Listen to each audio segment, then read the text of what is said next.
Just imagine, you started making your first money. What's next? Or maybe you're ready to take a plunge and earn the dollar that starts it all. In both cases, you have to know how to manage your capital properly. In this video, I'll give you 5 tips on how to understand the language of money and multiply what you have. As always, I personally started to apply all these tips when I was 16 and still use them. So listen carefully. My first tip. Follow the money. The most important advice: if you decided to become rich, look for opportunities that actually have the potential to make you rich. It's simple. Imagine the hot sunny day and the small boy named Johnny. He is 12, he bought a lot of lemons, prepared ice, and he is ready to go selling a drink to people tired of the heat. He runs to the door, but then his father meets him and asks, "Johnny, where are you going to sell your lemonade?" "Right next to our house," the boy answers. To which the father says with a smile, "Okay, try it, see you in an hour." Time passes, then the father goes outside to look at Johnny's progress. "How are you, boy?" he questions his slightly upset son. "I didn't sell anything," the guy answers. "Cars drive here non-stop and nobody walks." But then the father advises Johnny to go to the end of the street and stand at the crossroads next to the entrance to the local park. "If you want to make money, be where they can find you," he added. 1 hour later, the father decided to go and visit his son. He had just reached the garden gate when he saw Johnny running towards the house. The boy sold all the lemonade he made and was on the way for more. I came up with this story based on my personal experience of making the first earnings. In my case, instead of lemonade, there were berries. The very first money I made in my life was when I decided to pick a basket, go to the forest and pick blueberries. I was just approximately 12 years old, and the story above almost one and one repeats my experience. I didn't manage to sell berries near my house, so I decided to go to the market, and literally in 20 minutes I had nothing else but earned cash. It wasn't a big amount, but however, with this profit I bought several more baskets and this stuff like a quick berry picker. I didn't do this for very long because soon I had to leave back to the city. I remember my first experience extremely clearly, and I'm, to be honest, very proud that I had it when I was 12. And I learned one very important lesson.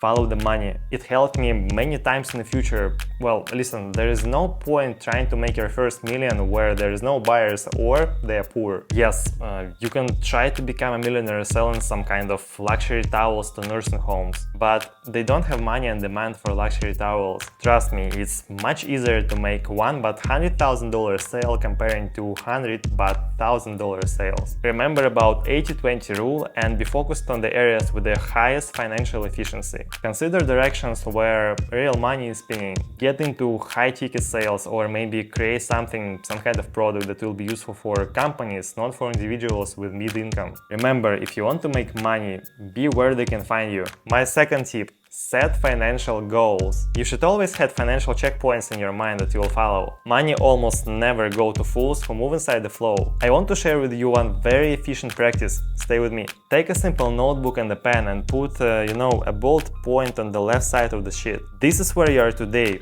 the very beginning of your journey. Now draw a simple line from this bold point to the right and put the same point a little before the line ends. And this is where you want to be in 10 years. Now think.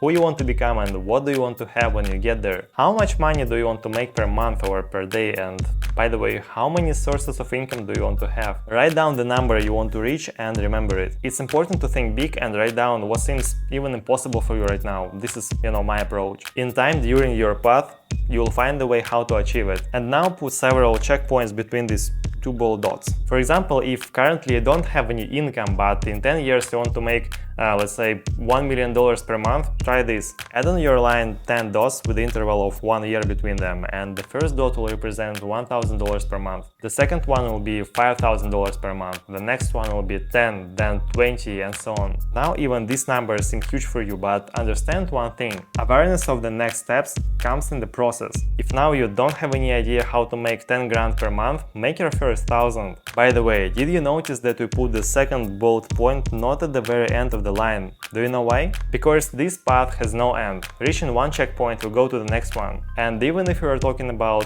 where you want to be in 10 years, it's also not the end of your way. Behind this it will be an infinite number of new checkpoints. I call this technique a money ray. It helps you to remember your goals and know that there is almost room to grow. When I created started my first money ray, I was already thinking globally. Many years ago I decided to become a billionaire and still go to this. It will be a very extremely long way, but this is the point. The next goal I'm getting close to is $45,000 per month. And still a lot should be done. It's definitely not easy, but this is what pushes forward. And one more important thing, update your money array regularly because it also will grow with you. And remember, results don't come by chance. My third tip. Know about all the movements of your money. There are some habits that separate rich from poor, and one of them is keeping a record of your income and expenses. The poor almost never know how much and where they spend their money. For this reason, they are often surprised that the money have disappeared somewhere. However, the real reason is that they constantly forget about the numbers. I started keeping my first financial record at the age of 15. I had a very handy notebook, each page of which stood out for one day. My every expense or earning of every day was inside. If I bought coffee, I wrote down on the left side of the sheet how much I spent for it. If I received $10 in earnings, I wrote it down on the right side. I do it until now. Every movement of my money is immediately fixed. Now I use an application for this, not a notebook. It's faster and more practical, but you can start with a simple paper. Every Sunday I review my income and expenses for this week. I know precisely how much money per month I can spend to follow my personal plan. It shows me how much I have grown in the last 7 days. If I see the negative dynamics, I instantly understand the reason behind it and take action. Anyone can start keeping such records, and no special skills needed for this. It's very easy and takes almost no time, but gives you wonderful, great benefits. The most important here is to create a new record right after you spent or earned money. Then you can forget or make a mistaken number. Learning the habits of rich people is quite easy if you always see the results they lead to. Always imagine how your future will change if today you'll become at least a bit more efficient. My tip number 4. Make your money always work. The biggest mistake poor people do is they are afraid to use their money. Money should circulate, not just lying under your pillow. It makes no sense. Most people think they're doing right by keeping their savings in the bank. But in fact, inflation kills all their interest and even more. Their money remains just a number on a balance sheet. It doesn't transform to business or a new source of income. If you're familiar with Robert Kiyosaki, understand that rich people buy assets, and after that assets create income that buys things. It works like this. First, your money makes more money, and only after that comes what people call luxury life, not vice versa. If you have even a small sum that you don't use, make it work. You can start a business with almost any budget, it's just a matter of scale. But believe me, it all starts with the first step and gains momentum like a snow globe. Since I was 14, I never let my money idle. I constantly put them in projects and reinvested the profit. And yes, over time I came to the conclusion that you still have to hold something. I'm talking about the money that allow you to work, feeling safe. You won't think that you'll have nothing to eat or nowhere to live, but I never keep more cash than I need for 1 year of my life. And that's why I always work efficiently, not thinking about different basic needs. Previously I didn't understand it, and I kept money for a maximum of 2 weeks in advance. Once I got burnt on this, and I'll tell you about this part of my experience in the future videos. So remember, being afraid of using your money means to lose the financial race. My tip number 5.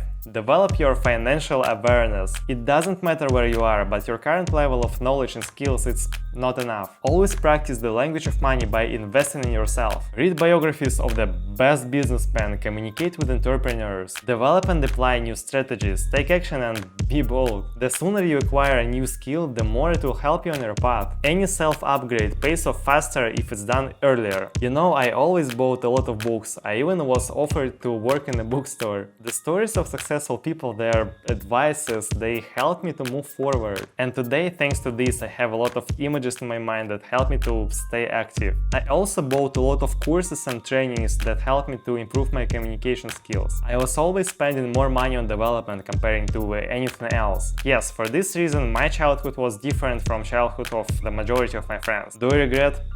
Not at all. I would repeat it once again. New achievements and abilities are part of the process as well as new skills and knowledge. You need to understand the rules of the game and know perfectly how money works. It won't be done in 1 month or even a year. But firstly, it's extremely interesting. You have to try it definitely. And secondly, it's worth it. You should never stop learning new things, but Here is one danger. Beware of becoming an eternal student who is afraid to go out in the real life. Learn something new? That's amazing, because you have to put it into the practice without delay. That's why I advise you to use techniques that I describe in my videos. Alright, these 5 lessons help me to understand the language of money better. Remember, any video worth your time only if you put the lessons you learned into the practice. Therefore, act. I'm sure that my experience will bring you closer to your goal. Thank you for watching this video until the very end, and see you in 1 week.